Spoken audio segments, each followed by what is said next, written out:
আসসালামু আলাইকুম বন্ধুরা, স্বাগত আমার এই বাংলা রান্নাঘর উইথ শেরিনার চ্যানেলে।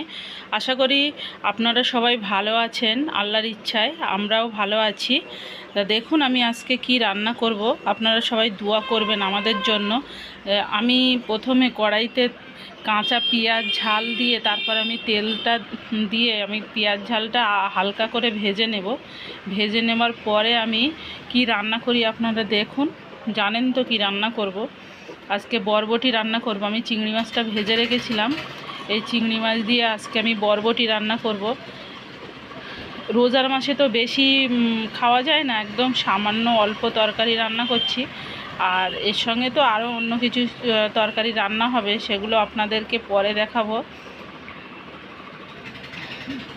লবণ হলুদ দিয়ে আমি ভালো করে কষিয়ে নেব। আমি এর সঙ্গে আদা রসুন কোনো কিছুই ব্যবহার করব না, একদম সিম্পলভাবে হালকাভাবে রান্না করব। এই রান্নাটা দেখবেন মানে খেলেও অগুণ হবে না। রোজার সময় তো বেশি আদা রসুন খেলে গ্যাস হয়, কিন্তু এইটা খেলে আপনি অসুস্থ মানুষকেও দিতে পারবেন রান্নাটা। মানে একদম প্লেনভাবে হালকা। আপনারা হয়তো ভাবছেন যে এত কম তেল এত মাল মশলা কম দিয়ে কি করে খায়, কিন্তু খাওয়া যায়। এটাই খাওয়াটাই হচ্ছে হেলদি। বেশি তেল খাওয়া একদমই শরীরের পক্ষে ভালো না।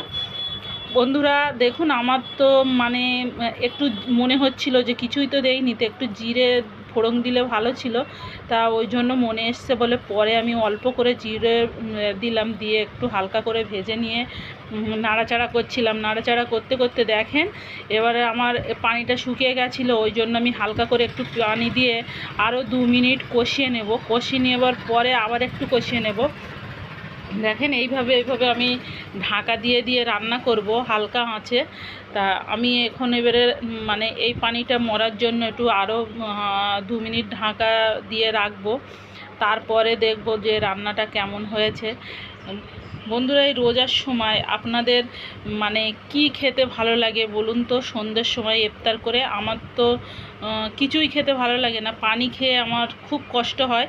তা দেখেন আমার বরবটিটা গলে এসছে, আরেকটু আমি পানি দিয়ে কষিয়ে নেব। আমার সব সময় বেশি সিদ্ধ তরকারিটা ভালো লাগে, আমার হালকা সিদ্ধ তরকারি আমার খেতে ভালো লাগে না একদম।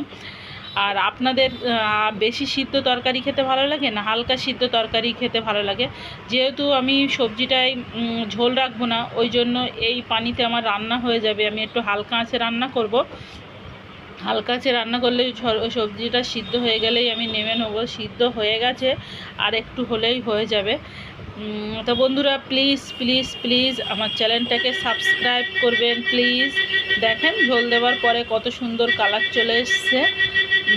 মানে আমি আরেকটু ফুটিয়ে নেব।